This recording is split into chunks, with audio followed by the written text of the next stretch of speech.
Here we go. Finstanza unite. Miami stands to fight. Lights burn bright.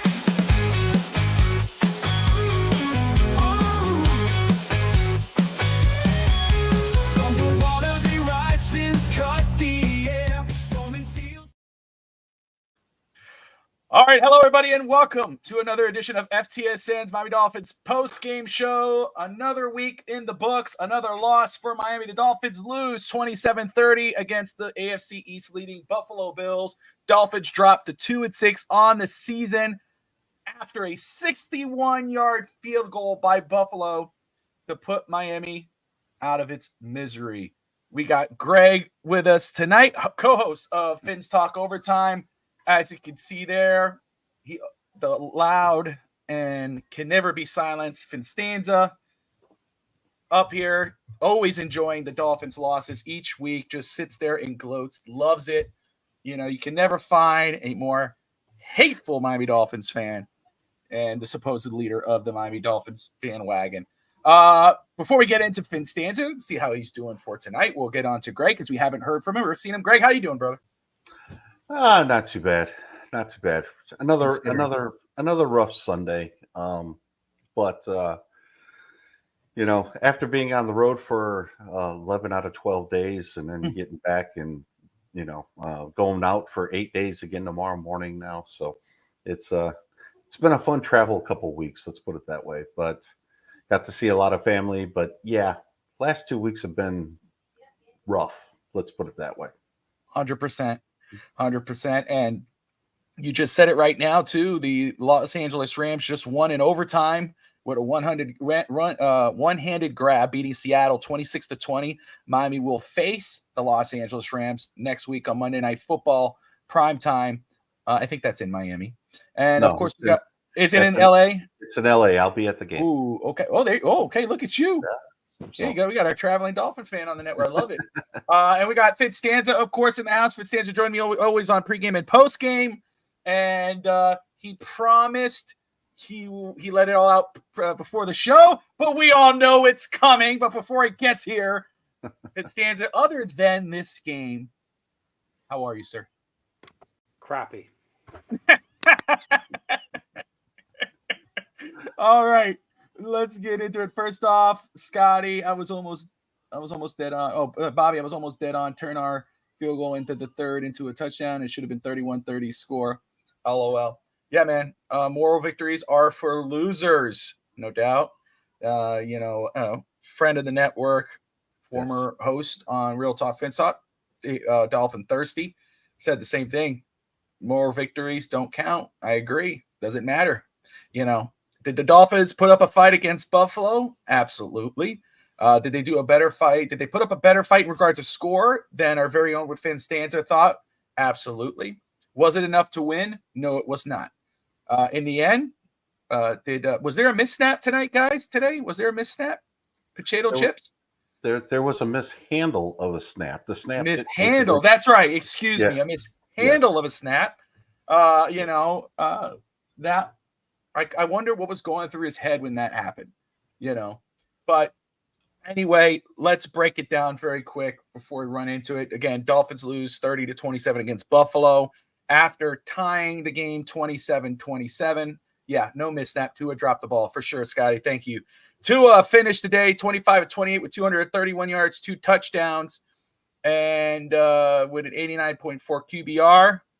Devon Achane led the team in carries, 12 carries, 63 yards, and a touchdown. Behind him, Raheem Mostert with 10 carries, 56 yards, no touchdowns, and a fumble.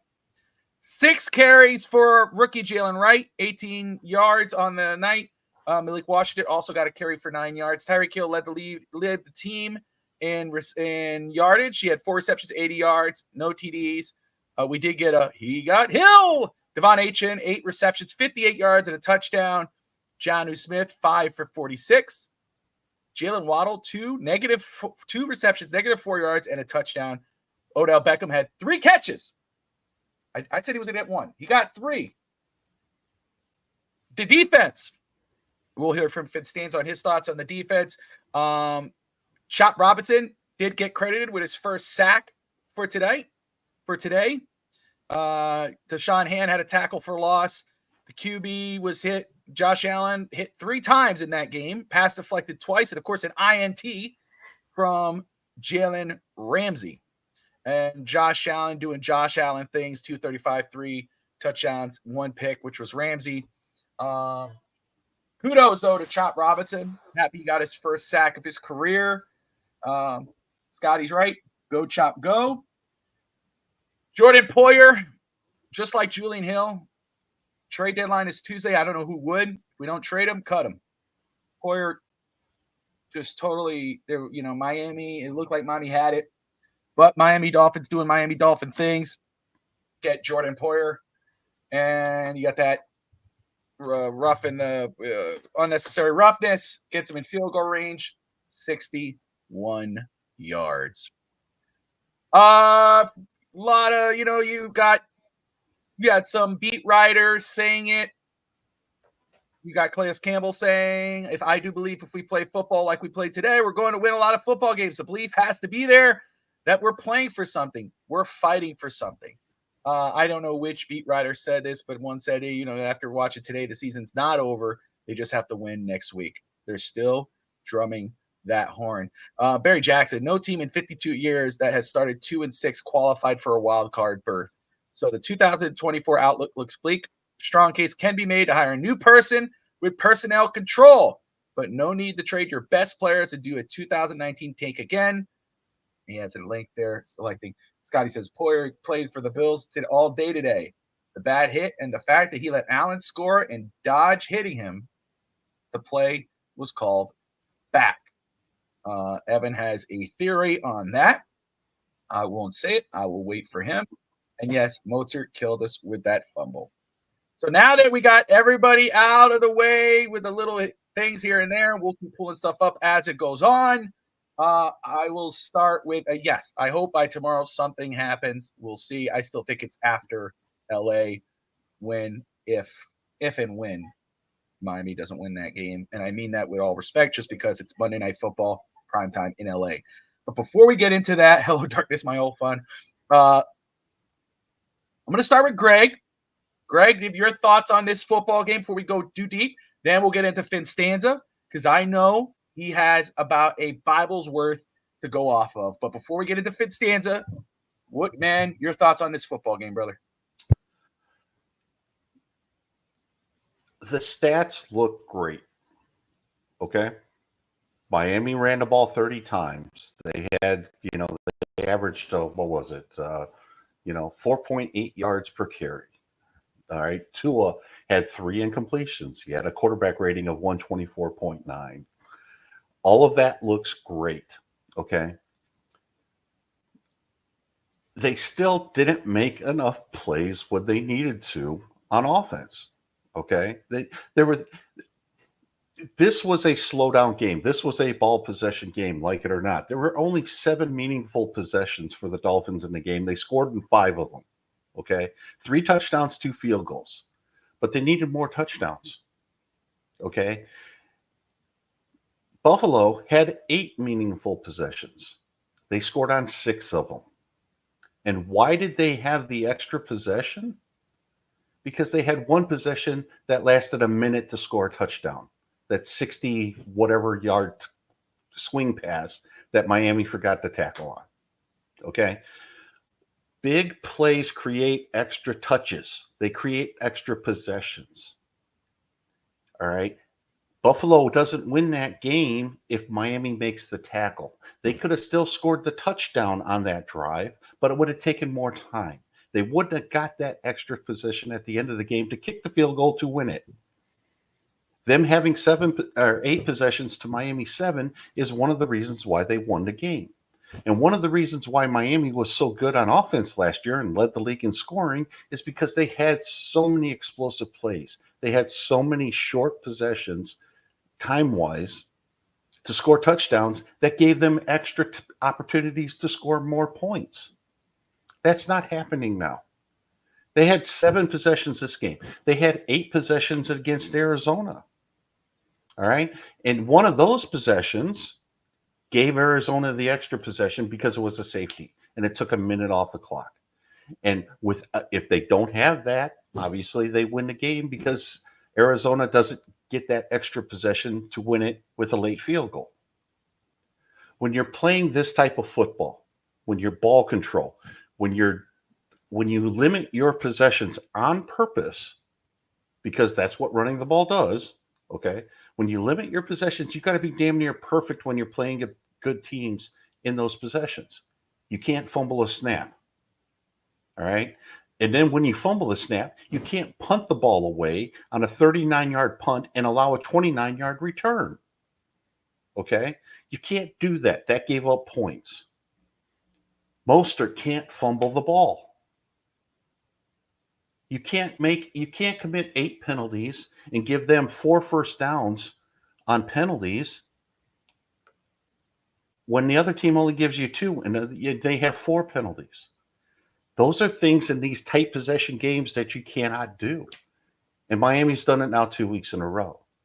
You can say the offense looks better and the defense did this and the defense. Well, guess what? Arizona's going to score points. Buffalo's going to score points. If you're going to play a tight possession game, you got to make the most out of your possessions. And Miami hasn't the last 2 weeks. That to me is the frustrating part of this. If you look at the stats on this game, they won the time of possession. They outrushed them. They outpassed them. Okay? Except, Tua's numbers are 231 because the last, BS play at the end of the game, with 5 seconds left, basically netted negative like 24 yards. Okay? So they basically statistically won everything in this game, except maximizing their possessions. And that's what's frustrating with all of this. Evan said in the pregame, and I chimed in on the chat, Achane touched the ball 20 times again today. Mostert touched the ball 12 times. 32 of your 60 plays went to Mostert and Achane. Does anybody think that's a winning formula? You can't survive in this league doing that against good teams. And that's my frustration with this. You watch this game, you watch it unfold, you see the mistakes that are happening. And it's frustrating. They had a chance. I didn't think they had a chance today. They had a chance. But they didn't maximize it. You can't keep making these little mistakes here and there and expecting to beat good teams, especially on the road. You had 7 possessions and you kicked 2 field goals and then you scored 3 touchdowns out of those 7. The other 2 possessions were mistakes that led directly to them scoring points. And it's just hard to win that way.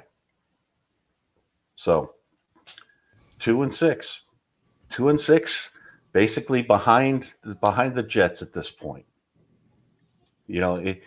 If you would have said preseason before the season started that after week 9 the Jets would have 3 wins, nobody would have been. That wouldn't have shocked anybody. To say that they would be 1 game better than the Dolphins, that would have shocked everybody. And that's where we are. So I'll let Evan chime in now. This should be fun. I'll put myself on mute and just kind of shake my head. That's what I'll do. All right. As you all been waiting for, you knew it was coming. This is what post game's about. This is what test if everything's working. Make sure your headphones on correct. You ready? 3, 2, 1. Finstanza. How is everybody doing? Let's talk about today's game here. If anybody thinks that the Miami Dolphins actually stood a chance in this football game, they didn't. Close is only counts in horseshoes and hand grenades. The Miami Dolphins, right now, like I said in the pregame, should be 0-8. I don't care what Tua's stats were. The guy was an arrogant SOB in the this week, talking about how hard it is to catch a ball. Within the first quarter, he drops the ball. The running game, we talked about, yeah, now we have a great running game. But how many games have we won with this wonderful running game? One. And that was a game where we shouldn't have won because of the touch in the back of the end zone. We should have lost that game. And who was our best runner in that game? Jalen Wright. You used him. You hardly used him. Once again, you hardly used him, and you put him in tough positions. For some reason, the offensive line worked when Mostert and Achane were there, but when Wright was there, they gave him no blocking. Whatever. You look at the offense of the side of the ball, because we'll get to the defense, which was the worst part. What did I say in the pregame? You had to involve Jalen Waddle. You had to involve Tyreek Hill. When did Jalen Waddle get involved? In the fourth goddamn quarter, Mike McDaniel. You couldn't find him. You had 3 receptions to Odell Beckham. You had receptions to Jonnu Smith. You couldn't find Jalen Waddle for the entire effing game, you moron. The Miami Dolphins, when we was watching them, great running game, yeah, whatever. No big explosive plays. Tua, when he finally had Tyreek, underthrows the ball. The offensive line, Austin Jackson is the reason why Waddle went out, because the guy couldn't pay attention to where he was pushing his guy. No sense. Eichenberg took penalties. Brewer was fine. Jones didn't hear about. Armstead was fine. Whatever. How is John Embry still alive in this? Durham Smythe. It doesn't matter if it's Julian Hill or Durham Smythe or Tanner Connor. Complete F-ups, those 3. I don't give John Smith is not a blocker, but those 2, it doesn't matter who it is. These guys take more pre-snap penalties than anyone I've ever seen. It's ridiculous how many penalties this team takes. It's unbelievable. Good play, penalty. Good play, penalty. They took a timeout in the fourth quarter. No need to. They were killing the clock. They brought it down to a 2-minute warning, and they took a stupid timeout because they couldn't get the play in again. Mike McDaniel, game management. You wasted 30 seconds on the clock because you couldn't get the play in. Why didn't you just call timeout before? You still had the 30 seconds. Then, on Greg, 2-minute warning. They let it go down to 2-minute warning. They couldn't snap the ball. Like, that would have made a very big difference. I don't care about Tua's stats. I really don't. Because Tua's stats, what have they done for me? 27 points in 2 consecutive games, 2 losses. You haven't done enough, Tua. You haven't. Your offense has not done enough. I'm sorry. Like, at least the defense knew they had to play up.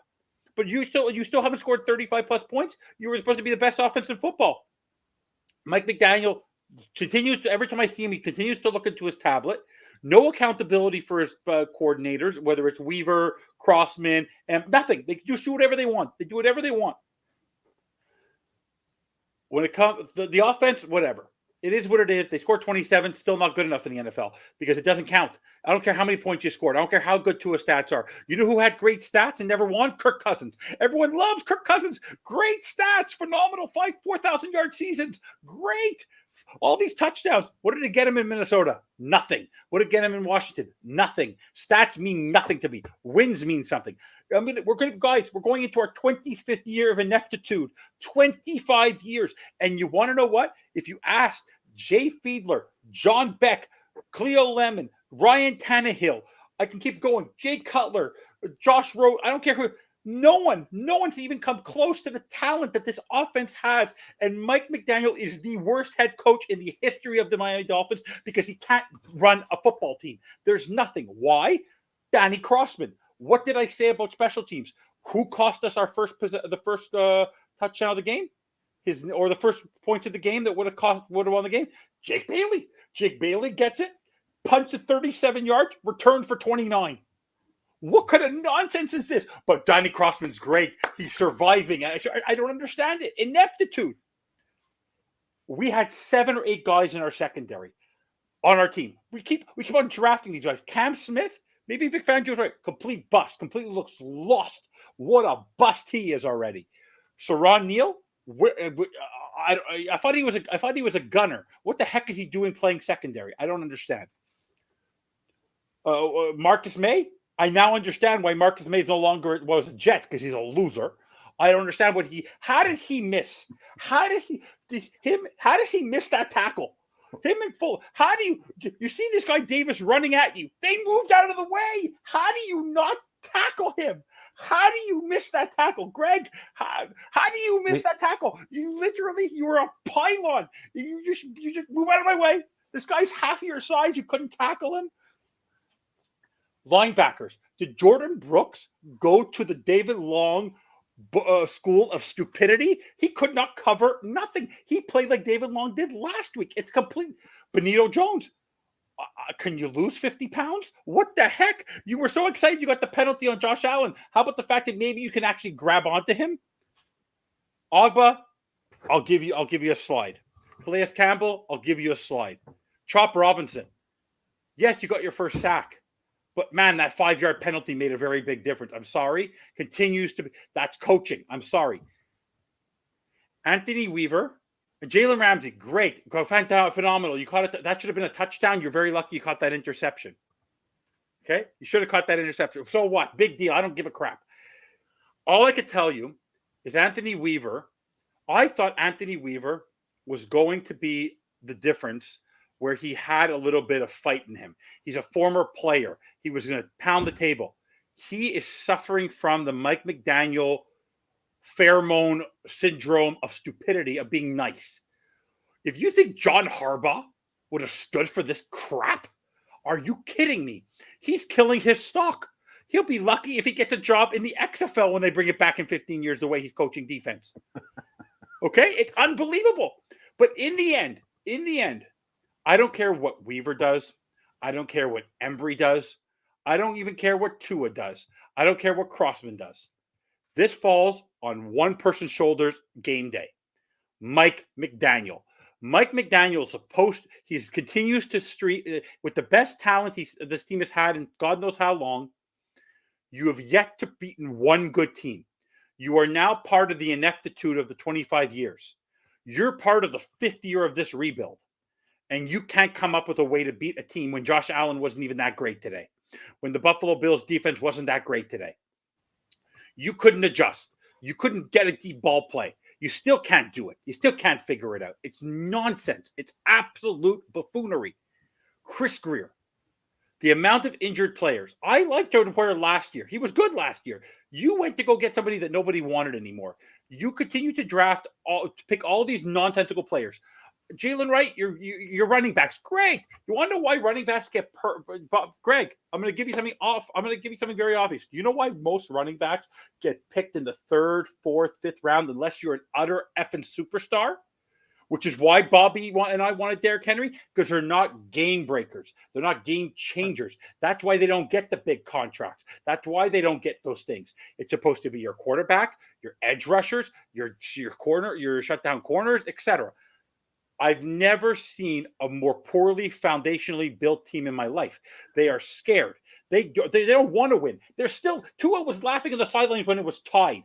I knew what was going to happen. Anyone with a brain knew what was going to happen. The way that defense was playing, they were not going to do anything to stop Josh Allen because they were playing prevent defense.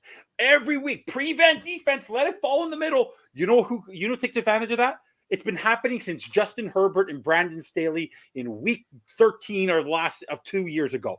Mike McDaniel hires these coordinators who play prevent defense. They let everything stay in front of you. You know what happens? Is that the difference is that the quarterbacks you're letting it do you are going to eat you alive. Dink and dunk with this defense, you're going to get eaten alive.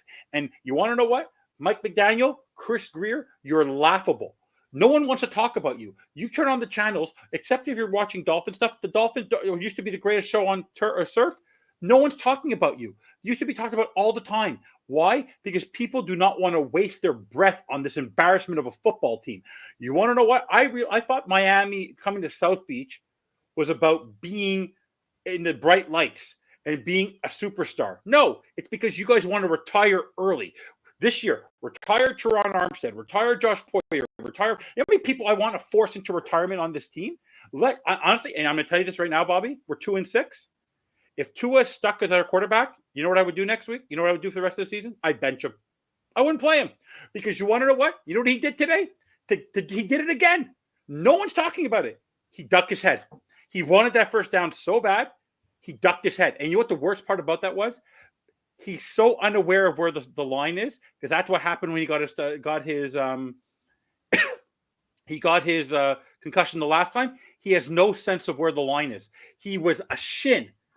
He was this close away from actually converting the ball and turning the ball down. Can I imagine we would have lost the game because Tua was off by a shin?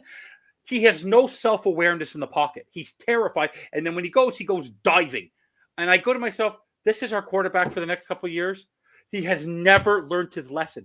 Until McDaniel's gone, Tua will not learn. Until Tua's gone, McDaniel will not learn. Until McGreer's gone, none of them will learn. Until Ross wakes up and realizes, because I'm now convinced if he does not do anything tomorrow, because Greer's not going to change anything. What could possibly Greer do to save his job?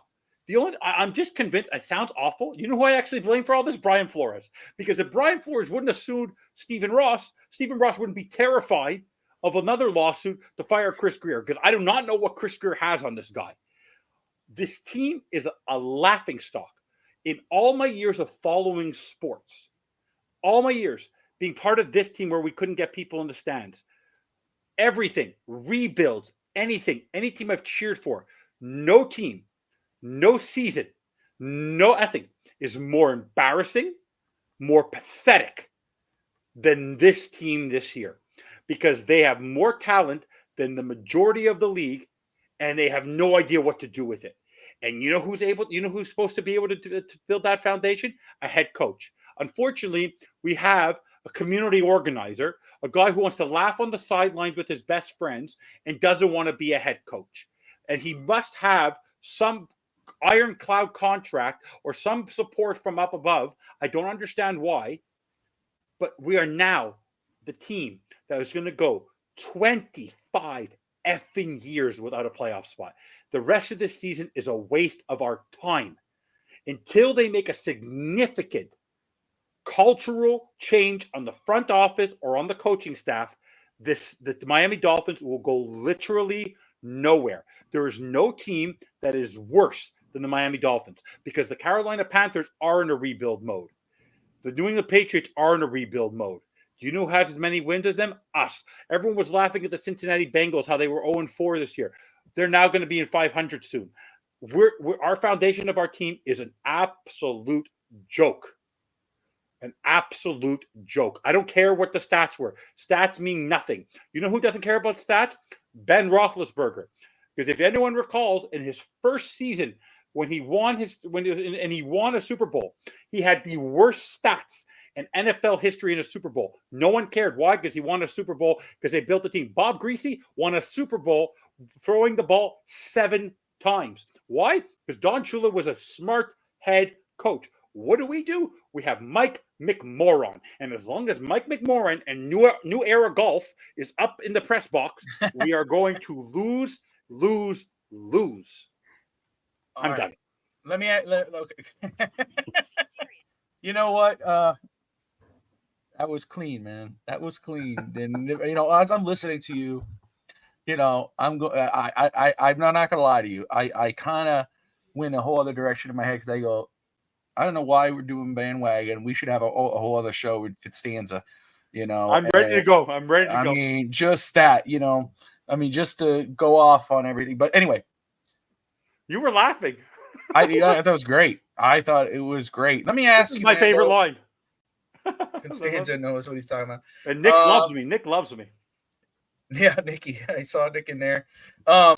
Listen, so look, man, first off, shout out to Greg, co-host Fitstock Overtime, coming in with the numbers too. And I thought that was awesome. Finstanza, again, first off, to those who, may be rolling their eyes or anything like that, how could you listening to that? First off, let me just thank everyone who's watching. We got about 101 people watching, wherever you're watching, whether it's Instagram, Facebook, YouTube, Twitch, wherever you're watching. We appreciate you tuning in. If you're anywhere other than YouTube, hop on over to YouTube, jump in the comments, tell us what you think. Tell us if Finstanza is crazy. Tell them if Greg's crazy, I'm crazy, whatever. Is the Dolphins still have life this season? Or is it time to pull the plug? Tell us what you're thinking. Let us know about the numbers, what you guys think. Do they matter? Do you accept the moral victory? All of that. But I'm going to tell you, for those who might look or listen, because like Finstanza or any Dolphin fan who's like pissed off today, and we all are, but how could you be really? As crazy as it sounds, as pissed as it sounds, McDaniel's this, McDaniel's that, how could you be upset listening to someone like Finstanza, if you are, when the Dolphins, who were to many playoff Super Bowl contenders in their third year under McDaniel, in their third year under McDaniel, the number one offense. We know that the numbers were inflated with Denver, the Denver game last year, but supposedly the number one offense. You bring in Weaver, it was a top 10 defense. Dolphins, I don't know where they fall after today on defense, but still, with all this talent on this roster, to be 2-6 today. Tua's numbers looked really good. They look good. Sure. What does the win column look like? Did we add a win? No. Dolphins are 0-2 in 2 weeks. All right? Defense, again, they got some pressures on the quarterback. I know Finstanza and I were talking about it before the game. I'm just saying, not as much as we'd like. They still let Allen skate by, but Allen is playing MVP caliber football. He's shown it. There was one play, Finstanza and Greg, where the line was breaking apart. They actually hit Allen, and he tossed it a touchdown. It was just crazy. There was no breaks given. No doubt. First off, Finstake, I see you there, brother. Thank you for tuning in as always. Obvious mental errors. Jordan Poyer coming out and saying, I thought it was a clean hit. I hit him in the chest. No, you didn't. You hit him in the head. His head juked. That was an unnecessary play. Unnecessary. You did not need to do that. It was a good covered ball. If he would have came down with it, you can't shame. I think it was Cam Smith who was making that play. Cam Smith made a good play despite being bad today. No, you made a boneheaded decision on that play that cost your team the game in the end. There's other plays that cost your team the game. No doubt. Did Miami play its best football today? Okay, if you want to hang your hat on that. But what did it equate to? Because in the end, the same issues that continue to sneak up on Miami came up today and cost them the football game. Boneheaded plays, boneheaded penalties, and a bad special teams cost you the game. So if Kamara, if Poyer doesn't commit the penalty, if it doesn't rain tomorrow, should we say there's cloudy skies? If there's cloudy skies, it's going to rain tomorrow. What does it matter? What does it matter? The point is that cost Miami the game. That gave them field goal position. That's right. Am I right or wrong? As bad as the defense was given on plays today, and Finstake is saying defensively, they struggle, blah, blah. They had Miami. I mean, Miami had Buffalo at that point. We were looking at, okay, this is probably going to go into overtime. Finstanza, I agree, right? You're going, okay, how is this going to screw up? Despite being 20-77. But at that point right there, Miami has a chance to take this to overtime. They did their job until Poyer effed it up. This is a veteran player who's we signed on a 1-year deal that Buffalo cut loose. They were teasing cutting loose last year. All veterans, let's go. And pulled that. I could understand Cam Smith doing that. I could understand Chop. I could understand any young player making a mental mistake. And it's like, that's a part of a learning curve. Finstanza hates it. But hey, he's a rook, man. He's still a professional. But that was Jordan Poyer, and you did that in that moment, in that time. And that's why Finstanza's texted me. Poyer's on the take. Listen. In other words, Costanza's arguments fall apart. Whatever that means, Sea Devil. Whatever that means. Again, right there, Finstake. It's hard to say, win if whatever, but right there, if you don't make that mistake, if Poyer plays smart football, you say he should have played the ball, I'm with you. That would have been a smart move, playing the ball, because then you're making a play of the ball, they can't call it on you. But he didn't do that. He went head first into to a defensive player, giving up field position. That would have been an incomplete ball. It was already out of his hands. It would have been 4th and long. They would have punted it. And the way the offense had been playing, we don't know if there would have been a mistake, but had the offense continued to play what they were doing, yeah, maybe there might have been a chance to go for a late field goal at the end. But we'll never know. But what do we do know? It's the Dolphins now, in spite of everything, the most talent on the roster, everything. Oh, well, Tua's been out for 4 games. They decided that this team was good with Skylar Thompson as their backup quarterback. They decided to get Tyler Huntley off the sheet because Skylar Thompson wasn't good. They didn't trust Tim Boyle. They cut Mike White. They knew they allowed Tua got hurt. They didn't decide to go get any backups. So I don't want to hear anything about Tua being hurt, and that's why we are.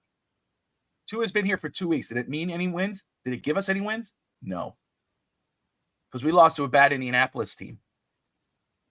Like, what, I don't want to miss out on one. And it would see here very quick.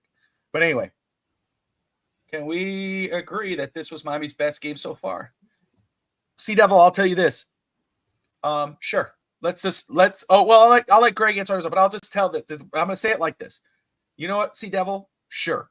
This was Miami's best game so far. They went toe-to-toe with the division rival. I had it 34-20. It was obviously a lot closer, 30-27. But you know what? What did it mean? What did it matter? Mental errors continue to kill this team. And now we're 2-6, and we're going to go into LA next week against a LA Rams team with Matt Stafford, Cooper Kupp, Puka Nacua on primetime. And how did the Dolphins do on primetime? Anyway, Craig, go ahead, brother. No, another point of all of this is that you could argue that this was Miami's best game of the year. But I'd also say that the Bills didn't play anywhere near their best game of the year. This game was winnable for Miami if they don't make mistakes like they did. All right. In the comments, somebody I can't remember, it was Sea Devil or somebody said, what was the bigger mistake? Poyer's hit or Mostert's fumble? It doesn't really matter. All right. If you take one of those away, you probably win. But the fact is you make both of them. Tua drops a snap. That leads to a bad punt. All right. 2 mistakes. And then you can't cover on special teams because of the bad punt. So there's 3 mistakes right there that led to points. Okay. You can do this all day long. What happened is Miami played maybe their best game. Buffalo played an average game for them. And Miami still made more mistakes than Buffalo did, and that's the reason they lost. And let's not, we talked about it. I talked about it. Evan talked about it. That long swing pass that went for a touchdown. All right. Horrendous tackling. Okay. A linebacker gets lost in coverage. When has that happened before in Miami, except for every game, right? Okay. So you got 2 mistakes there. But that also led to the extra possession that gave Buffalo the ability to kick the field goal at the end to win the game. All right? You can't, when you only run 60 plays and you make that many mistakes, even though the stats look good, it's really hard to win against a dating team. That's just facts. And the frustrating part of this game for me was Buffalo didn't play well. It was there for the taking, and Miami made enough mistakes to where they weren't going to win. Continue to beat themselves. Yeah, and that's it. And it's they continue to beat themselves. They continue to make the same mistakes week in, week out. All right. And the difference the last 2 weeks is that the offense played somewhat respectable. Right? And they scored some points. That was it. And it just it's still frustrating. Let me just say this very quick for Sea Devil. And Sea Devil, I appreciate you watching, brother. I'm watching your comments there. I'm watching everybody. Appreciate you all watching right now. Everyone that's out there. We're okay, the Dolphins haven't done anything, but we still played our best game so far. It means that we might be improving. Then that defeats everything is terrible argument. The Dolphins are 2-6. They're 2-6. They had their best game and they still lost. Look at the rest of the schedule. What makes you feel kumbaya? What makes you think that, they had their best game, man. Hey, they went toe-to-toe with probably next to Kansas City, the best team in the AFC. That's awesome. That's growth. But it's like that country song. It's a little too late. It's a little too late. And again, in spite of playing your best game, your mental mistakes still cost you the game. Miami continues to beat themselves if they're not just getting beat outright. So you could feel good about a loss. That's fine. You have every right to. But this team is too goddamn good in regards of talent to be 2-6.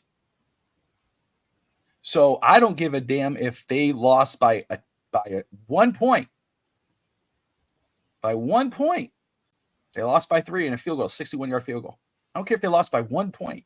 They still lost. And they played really good against a good Buffalo team. Still lost. And guess what? They lost against a terrible Tennessee Titans team. They lost against a terrible Seattle team. Let me just, so we get a reminder, I want to make sure I ain't missing out here. They lost against a terrible Indianapolis team. They lost against Arizona. They're 2-6. Well, you're arguing. Or you're saying, should we feel good about a loss? Should we feel confident about how the rest of the season may play out?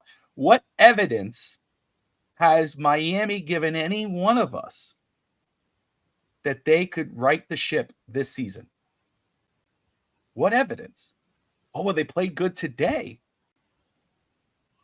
Was it a win or a loss?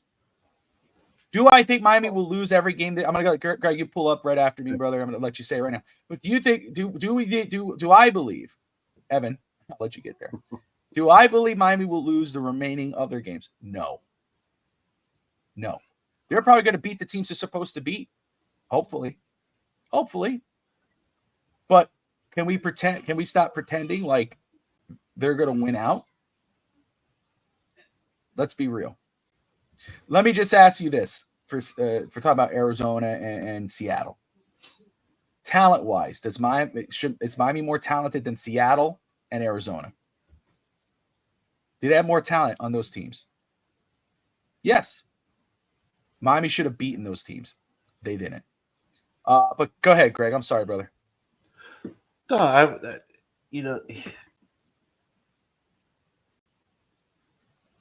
the difference between this year's team and last year's team, all right, and I said it, I don't know if I messaged just to Brett or whoever it was, but last year you felt good about them against certain opponents that they were going to win games, all right?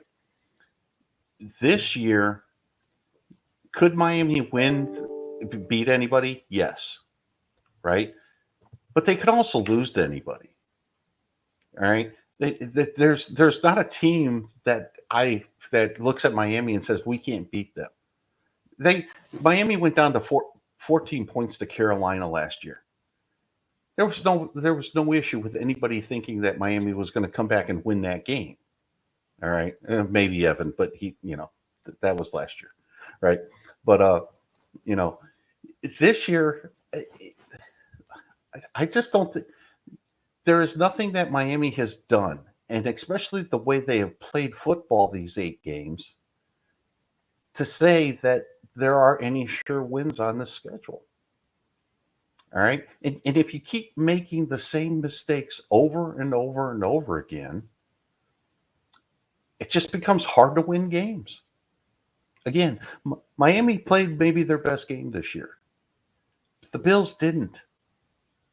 Okay, and Buffalo still won.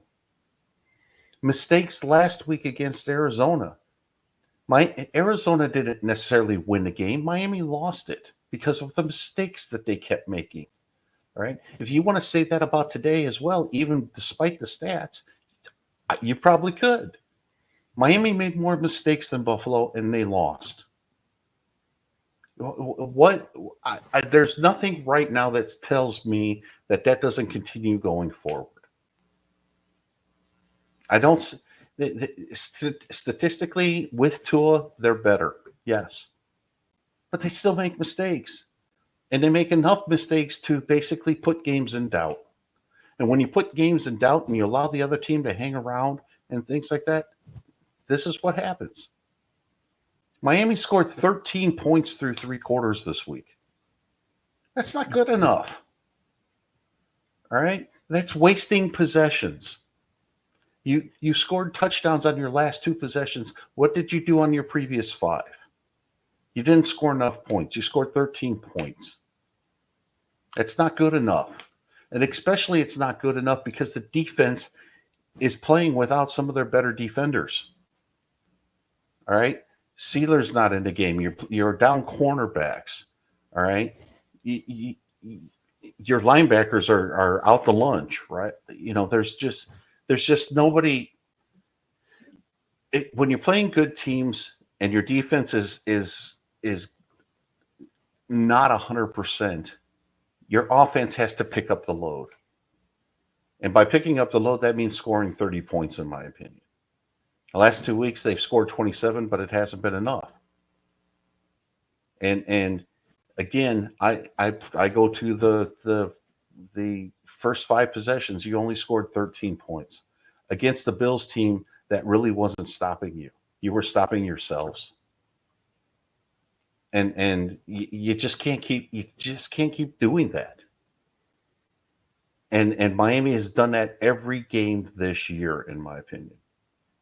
Let me just say, before we get Finstanza in here, and just to Sea Devil, because I saw his last comment, and again, appreciate Sea Devil participating in the comments. Like everybody, see a lot of comments in here. We got a lot of people watching. I appreciate you all tuning in.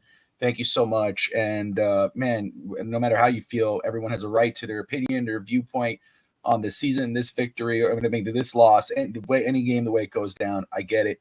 Everyone has a right to their stuff. I will say though, Sea Devil, in all fairness, Tua was injured, so the team didn't have a growth. Or Tua was injured in those games that they lost. Again, I don't accept that as an excuse, me personally, and I'll tell you, because the Dolphins went into this season with Skylar Thompson as their backup quarterback. When other teams like the Pittsburgh Steelers, the Seattle Seahawks, the Jacksonville Jaguars, these other the Tennessee Titans went out and got Minnesota Vikings went and got veteran backups, the Indianapolis Colts, veteran backups to back up their quarterback in case some situation goes down. Miami didn't do that.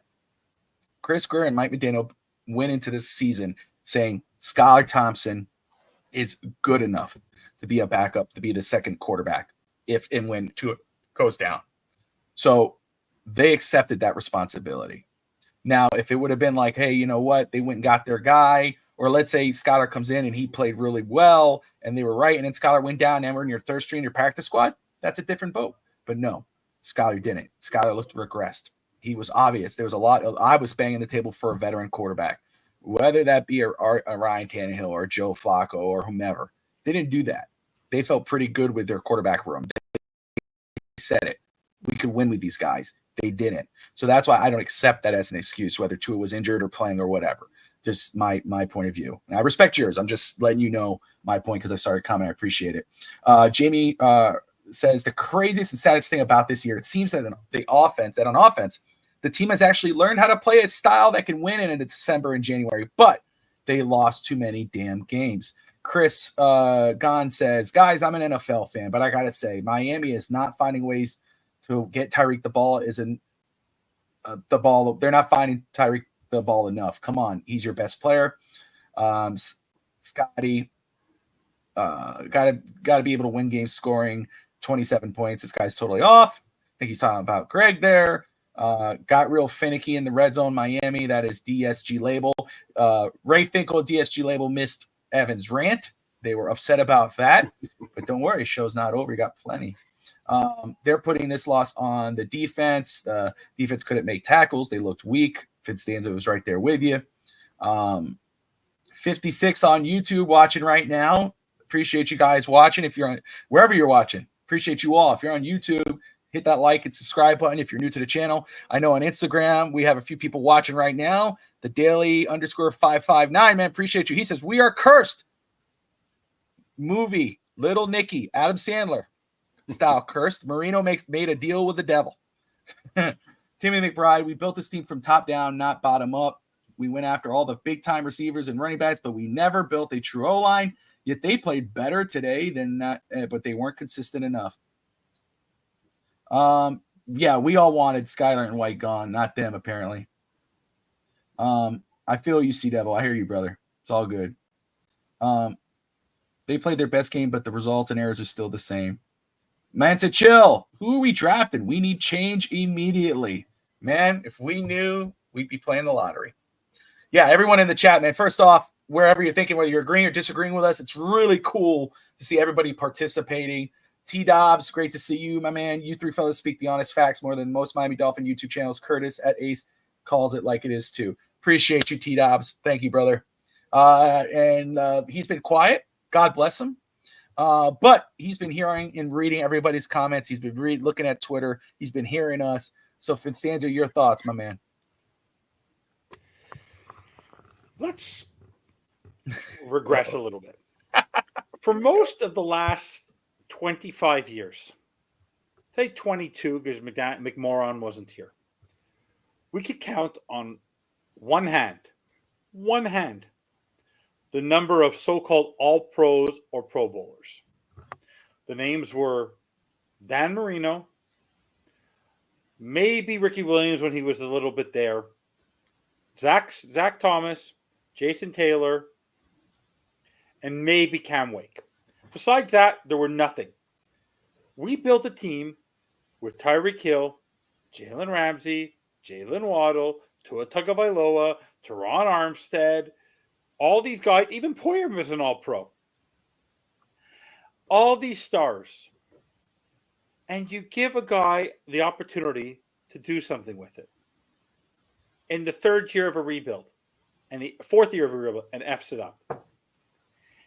How are we all sitting here today truly believing as Dolphin fans that head coach could lead us anywhere? Because it didn't matter. It doesn't matter if it's Tua. It doesn't matter if it's Tyler Huntley. It doesn't matter if it's Mike White. It doesn't matter if it's Skylar Thompson. It doesn't matter if it's Teddy Bridgewater. What's the one consistent thing about this team? It's the head coach. And he's supposed to be this quarterback whisperer. He didn't do what Tua did the last two games. Tua did what he had to, but it's still not good enough in the NFL. When the Miami Dolphins play their best games and they still lose, what does that fall on? Penalties, lack of preparation, lack of time management, taking timeouts, not getting the play on. And last year, we all complained because at one point, stop looking for Hill. As stubborn as this guy is, why did he stop going to Hill? And I don't want to hear about this two safety look. Everyone has these different looks. You find ways to adjust. If you can't find a way to adjust, you're not the right person for the job. If they continue, I'll tell you this right now. I'm a beloved Dolphins fan. I love this team. I love this team more than any sports franchise, maybe outside of this one. And the hockey, they're even behind my hockey team that's won 24 Stanley Cups in Montreal. If Stephen Ross does not make a fundamental structural change with this organization before the season is over, I don't know what my fandom will be. I will support the NFL, but I might take a long break because the nonsense that they continue to spew, the laughing on the sideline. When's the last time Tua Tagovailoa slammed his helmet, except into DeMar Hamlin's chest? When's the last time Tyreek Hill got pissed on the sideline versus telling jokes? Where is Jalen Ramsey's face? No, he hides it, wearing a mask. Where's Teron Armstead getting mad? Where are our captains? Where was the urgency today, Greg? Because you know what's interesting, Greg? A lot of what I've been doing with these rants, I'm saying it off my heart. But if you listen, I'm listening to you and Brett. Fundamentally, if you don't use your big ball players, Matthew Stafford won the game for them today. Yeah. Today, every other team, Patrick Mahomes, awful game, somehow wins games. It doesn't matter. Josh Allen didn't have a good game today. Still found a way to win. Got his team in position. I don't care what the penalty was. Tua Tagovailoa has not once closed a football game for the Miami Dolphins. Not once. I don't want to hear about this Arizona game. from 2 years, three from the. It's for you know what the best part about the Arizona game? Mike McDaniel wasn't even the goddamn coach, so you can't use Mike McDaniel and this team fundamentally. I convinced Josh Poyer and Saron Neal are on the take. That has to be something. Or because you want to know what? I guarantee you one thing. They were so great today. They were so phenomenal. Marcus May, Saron Neal, and Josh Poyer. They were so good, those three. You know what they're going to get as a reward, Greg? They were so bad. They were so bad. I didn't even say good. Bad. They're going to get to start next week. Durham Smythe, you took a pre-snap penalty. Go play again. Raheem Mostert. You know what Raheem Mostert said in an interview? The one thing he loves about Mike McDaniel is because when they make mistakes, he gives them another chance. I go, this is the NFL. There are 17 games in a season. It's not like the dog days of August in baseball. It's not like the dog days of December and January in hockey. It's not like the load management of the NBA. Every game of every minute counts, but this guy's giving them freebies. I'm telling you, this guy, Josh Bailey kicks 35-yard punts. Go out again, sir. This team is laughable. This coach is a joke. He's an embarrassment, not as a person. He's sure he's a wonderful person, a wonderful father, but as an NFL head coach, he is the, I'm going to say this again and again and again. No one can put up, if you put talent and coach, no one has been given more except for Marino with Duper and Clayton, or maybe the 70s of Shula with Zonka and Greasy and that group. No coach outside of, except for Shula. Not Johnson, not Wanstead, not Sperano, not Cameron, not Saban, not Philbin, not Gase, not even Campbell. Not one of these coaches has ever had even a tenth of the talent that Don Shula had in the mid-'80s, early '90s, and in the early '70s. No one has been a worse head coach than Mike McMorron. Because Bobby, I've said this again and again, this team is one punch out and one shin, 1 ounce of a foot from being 0-8. I wish they were 0-8 because he'd be fired, because no owner would suffer through being 0-8. That's how bad I want this guy fired. Him and Greer have to go. That's how bad I want them fired. I wish they were 0-8 because what they've done with Tyreek Hill, Jalen Waddle, Tua, there's no talent can get you somewhere. Greer's to blame. But when you have the number one recorded wide receiver in the NFL and he gets 5 or 6 touches a game, and when you have the second, one of the top 10 wide receivers in the NFL, Jalen Waddle, and he sees his first reception in the 4th effing quarter, fire your head coach. Because you want to know what? If I'm a coach and Sean McDermott and you're giving the ball to Raheem Mostert and Devon Achane all game, I will sit here like this and say, I don't have to play my best game. I can still beat you. Mm-hmm. Jonathan Gannon. Oh, you're not giving the ball to Hill or Waddle? Okay, let Achane run. Let Mostert run. I'll sit here. It's laughable. Sean McVay and it's going to be, I don't care what you go. There's no chance they have to win. I don't have any faith in this football team. I told you this today, Bobby. I don't care what the score is. As long as Mike McDaniel's on that sideline, I give them no chance to win football games. None. He has lost it. He does no sense of coaching. He has no feel for the game. Nothing. They're gonna interview this week, long week. Oh, they're gonna be laughing. He'll be talking word salads tomorrow. It doesn't make sense. It doesn't make sense. I would say if he skipped his press conference next week, I'd show you have fire. He doesn't care. I don't want to hear about they tried. Who cares if you tried? Did you win? No. Then you're a loser in the NFL. The Cowboys, thank God, we're not the level of the Cowboys because people push up the Cowboys because they're America's team. But Miami, no, people don't even care. Like, that's the thing, is that Miami had a care factor and it's gone in a whisper. It's no longer funny. And let me ask you guys something. When you see this guy being interviewed standing like this with his peach fuzz, looked like his wife dressed him. Are we taking the Miami Dolphins seriously? Are we taking the guy who doesn't even wear the logo on his forehead and wears a golf hat everywhere he goes and is hiding behind other things? Seriously? It's laughable.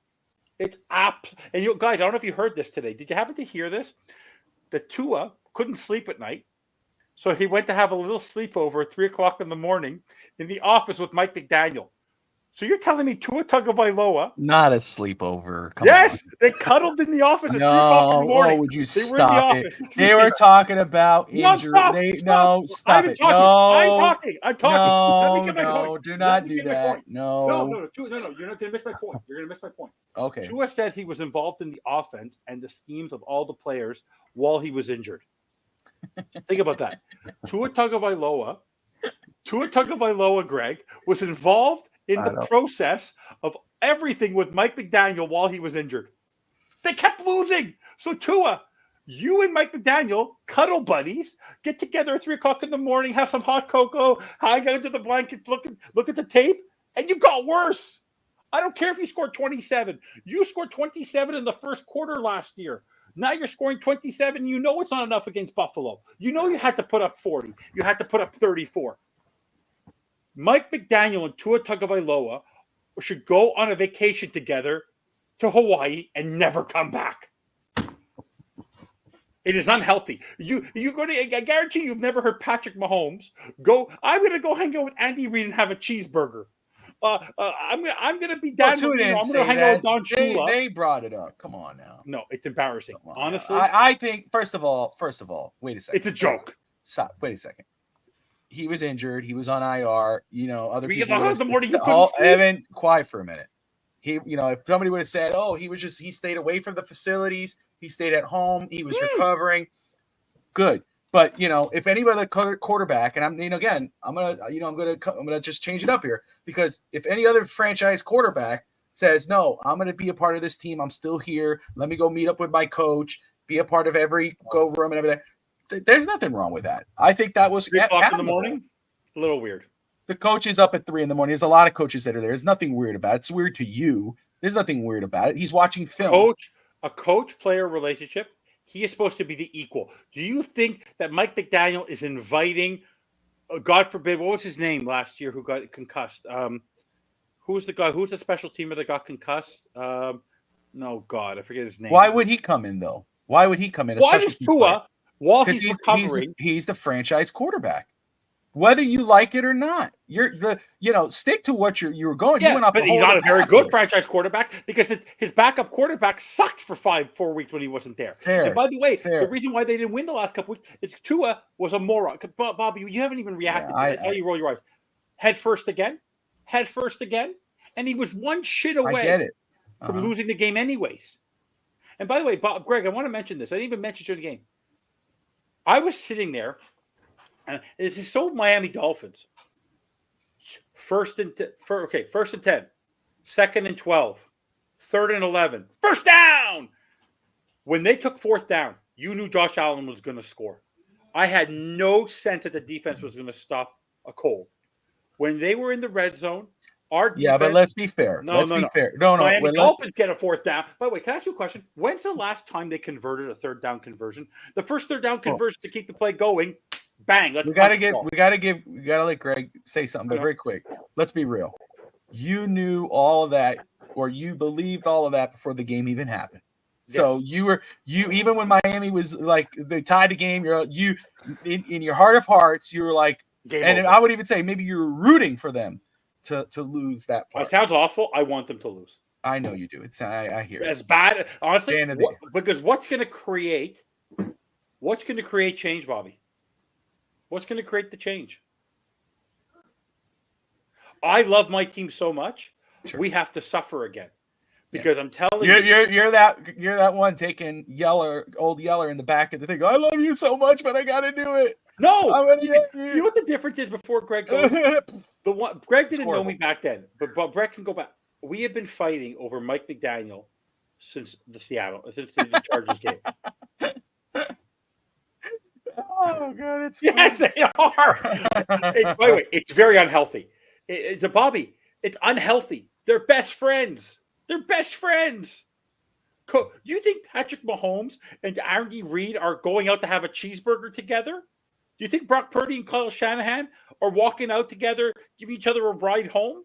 It's a professional But do relationship. you think that's the reason why Miami lost? Because Tua went in at 3 in the morning and said, "Hey, coach, No, I'm going to watch film with no, you." it's a foundational structural issue where Mike McDaniel has no boundaries. Mike McDaniel is everyone's best friend. He's less. He explain to me how Julian Hill, John Embry, Danny Cross. He doesn't like to. When's the last time he fired someone? Think about this. He didn't fire. He fired Boyer. Come on. Boy, we knew Boyer was forced upon him. That wasn't really a firing. That was forced upon him. He chose Fangio. Fangio walked away. It's embarrassing. Like if this was such a great team, Van Ginkel would have found a reason to stay because now Van Ginkel wanted to go Midwest. Unless you're his cup of tea. Fangio left because he knew he was going to Philly. We all knew that. I told you Mike that when he got McDaniel was hired. naive but Mike McDaniel was naive enough to believe that this guy truly wanted to be here. No, I don't think that, and I don't think it's fair to say it because you can't read what McDaniel's saying. He had no control over Fangio. Hold on a second. Stop for a minute. Look. I said it when they hired him. We knew that was a 1-year rental. I truly believe he said, "Hey, look, you didn't get the job in Philly. Come to Miami. Look at our roster." Just like they said this year, we have a team that could win, and they didn't win. And Fangio was going to leave, win, lose, or draw. Go ahead, Greg. I was going to a couple things. Miami doesn't rush the pass rush. It doesn't rush the passer this year. With Fangio, they were one of the tops in the leagues of rushing the passer. Okay, people. Miami fans like to give Fangio a lot of crap. He actually was pretty good last year. And I think we're seeing some evidence of that. It's just the 3:00 in the morning thing. Okay. And I've been saying this, basically for the entire year on a couple of our shows and things like that. McDaniel doesn't look like he has an answer, and he keeps searching for an answer to snap them out of this. And working long hours and things like that in football, is paralysis by analysis a lot of times. And I think that's one of the things that we are seeing with this team. It's why the mistakes keep happening over and over again. It's why he has trouble, they struggle on 3rd and short. Okay. They have a 3rd and 1 on one of their field goal drives. They can't convert. They kick a field goal. That matters when you only have 7 possessions. You got to convert these things. And there are so many little things that happen on a game in, game out basis with this team that as a former coach, that's the frustrating part for me. Because these should be correctable things. Miami using the timeout, all right, because they can't get lined up again in a critical time of the game when you might need that timeout. All right. Not stealing a play before the 2-minute warning, like Evan said earlier. These are coaching things. All right. McDaniel made mistakes today as well, even though for the most part, the stats look good, and it looks like he called a good game. It's one of those things where I said it earlier, you keep making the same mistakes over and over again. You make the little mistakes during the game, they end up catching up to you. And Miami right now is not good enough to overcome them against a lot of teams. That's the frustrating part there. And Finstanza's pounding on his keyboard. We got to get him a keyboard budget because he's probably going through them like every. Hey, but guys, I just want to say one thing about Greg. Greg, I just want to say this to you, Bobby. A lot of what I rant about, I grab things off from the people I learn from. I watch a lot of podcasts. I listen to you. I listen to Brett. I listen to Steve. I listen to Bobby. And I listen to all other things. In the end, all we want is for our team to be successful. And there's evidence, there's concrete evidence that this was our window, that they said this was our window, and they've proven nothing. And where'd Bobby go? He froze up there. I don't Okay. know what happened. All I could say is this, guys, to everybody who's watching, McDummy is the problem. Because in the end, he's had 3 years. And what happens year after year after year when you're developing a player, right, Greg? You're developing a new player, or you're launching a new product, or you're doing things are supposed to get improved. You're constantly supposed to make adjustments, improvements. The Miami Dolphins have regressed. They are worse now than they were in their last year with Flores. And what's the consistent in it? Mike McDaniel. Because Mike McDaniel has gotten star talent. Mike McDaniel has been given new players, veteran players, and he consistently blows it. So in the end, Chris Greer and Mike McDaniel need to go in order for everyone to have a fresh perspective. Because right now, I believe he's lost the locker room. I don't know about you, because when a locker room, I think the players have more control over Mike McDaniel. When's the last time you saw Mike McDaniel reprimand a player, bench a player, do anything to a player? I'm not all over the board. How am I all over the board? I'm clear. The one thing I'm consistent about is that Mike McDaniel should have been fired after year one. He's a rookie head coach. I'm being very clear. No matter what, yes, is the talent lacking in depth on this team? Yes. But the one consistent, about Mike McDaniel is he's gotten worse. Grace was never great. Philbin was never great. But Mike McDaniel took you to the playoffs twice. Best offense in football. But he continued. But now this year, you're going from the seasons you had the previous 2 years with the same offensive talent, supposedly greater offensive talent because you added players. You actually think about this, Greg and Bobby. Defensively, we've gotten worse potentially. Let me just say, hold on, Fitz. I'm so sorry, man. I'll let you keep going. I just want to clarify what happened, why you could see the green screen. My internet went out, so I had to hop on my phone very quick, which is fine. I'm gonna figure out what the hell's going on, but I just want to give you technical difficulties. I blame Tua. It's McDaniel, damn it. McDaniel did this, and so did Greer and Tua and anyone else. Tati says it should be back now. It should be back. All right. So let me go ahead and pop out of my phone here and get back in before I wrap it up for myself. And maybe we'll get some people in here. Fitz, you're down with that, to get some people, other people's voices and opinions heard. I've said my rant. What's going to change? All I can tell you is I just feel bad for everybody because the writing is on the wall. If people aren't willing to see, I was a bandwagoner. I literally, and Mike McDaniel has ruined my love of the Dolphins because this guy built up how great this offense was, how great a coach he was, how great everything is, all of this and all that. But honestly, it's not funny anymore, Mike McDaniel. Tua, laughing on the sidelines, it's not funny, Tua. Tyreek, Jalen, it's not funny anymore. They're laughing. They're smiling. They don't care about winning. It's great. You gave 100% effort. In the end, you get paid to win football games. You get signed to massive contracts.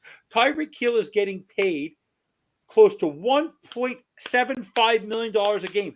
Tua is getting paid over almost $3 million a game. Mike McDaniel is getting paid probably $500,000 to coach a football game, and this is the dreck they're giving us. We're at the level of the New England Patriots, and the Patriots have an excuse. You know what the Patriots have? They have 6 Super Bowls. Wait, the Panthers suck, right? You want to know what? They've been to a Super Bowl. All these teams that have sucked, that are as bad as us, have been to the Super Bowl. You can make fun of the Jets all you want. The Jets have been to the playoffs way more times in the last 25 years and won playoff games in the last 25 years than we have. There's no team. Guys, get this through your thick skulls. I love you all. No team in the NFL has a greater playoff drought than the Miami Dolphins. Let me repeat that. The Miami Dolphins have the longest playoff drought in sports. Like, it's embarrassing. There are teams, and I think it's actually, go look. Think about this. The Marlins have won a World Series. Inter Miami is going to win a championship. The Panthers, who were begging people to go to their arena, have won to 2 consecutive Stanley Cups. Oh God, Guys, it's ridiculous. It's unbelievable. Name me a team. I'll put it to you this way, Bobby. I'll make a prediction. I'll make this prediction right now. Go to Hard Rock next week. Put the Miami Hurricanes and Mario Cristobal on that field on one side. Put Mike McDaniel and the Miami Dolphins on the other side. And I guarantee you, just out of pure coaching, the Hurricanes could somehow pull off a victory. I could run with these Dolphins. I'm telling you, if the Dolphins faced the Patriots next week, they would lose. If they faced the Carolina Panthers, they would lose. I don't understand this. It's unfreaking believable. Think, Bobby, let's look back on this. The Miami Dolphins lost to a quarterback who lost his job because he said he was tired. Okay? This is Miami Dolphins. They lost to a quarterback who said he was tired. Tired! Okay? This is what we're suffering through. It's unbelievable. And this is our coach. Our coach. Oh, we did our best we could. The conglomeration of the Pythagorean theorem, the analytics of the nonsense. I'm talking out of both sides of my mouth. I'm telling you, I will never watch a Mike McDaniel press conference ever again. And if, by the way, I've said this before. I love my team. I said this, I might take a break. If I hear the injury excuse if they make it to the end of this season, I'm not kidding. I will do it live on the network, Bobby. If they make it to the end of the season and Stephen Ross is letting Chris Greer and Mike McDaniel have a post-game prep problem and giving them another chance because of injuries, I will take every Miami Dolphins garment and I will burn it. I will stop. If they do this, if they make the excuse, Bobby, if they give me the injury excuse, I'm done. Because I don't want to hear about injuries. Every team has injuries. Every single solitary football team has injuries. People have won Super Bowls. Think about this. The Philadelphia Eagles won a Super Bowl with a backup quarterback. A backup quarterback. I don't want to hear anything about injuries. Nothing. Nada. If I hear the injury excuse one more time from this pathetic excuse of a franchise run by Chris Greer and Mike McDaniel, I don't know what I'm going to do. I honestly don't know what I'm going to do. All right. So it's unbelievable. I live closer to Buffalo. Right. All right. They're going to make me a Jets fan. That's how bad Mike McDaniel is. He might convert me to a Jets fan. All right. I'm going to say this. Fire him. It's not going to happen anytime soon. Anyway, I'm going to say this. Before I wrap up. I'll let Greg. Greg, you any final thoughts, my man? Yeah, just as a coach, you think of things as an opportunity. The opportunity here is play all your young players. Okay, Jordan Poyer, I don't care. They should never see the field the rest of the year. All right. If you're over 30, trade them. Mostert, Mostert should not get any more carries unless there's major injuries. Roll with Achane or Wright. Okay, trade them. See if the team can give you anything for him. Calais Campbell, trade him. As well as he's playing this year, just trade him. All right. Play the young kids. See what you got. You got to figure out what you have going into next year. And playing a washed-up veteran like Poyer doesn't serve anybody's purpose anymore. So that's what I want to see. Head coach making a decision. Let's go young. Let's see what we got. If they make the claim that they're still in the playoff hunt or something like that, it's just gonna prolong the agony of the season. Let's see the kids play. That's all I got to say. There you go. So to wrap this up, Dolphins finished 2-6 on the season.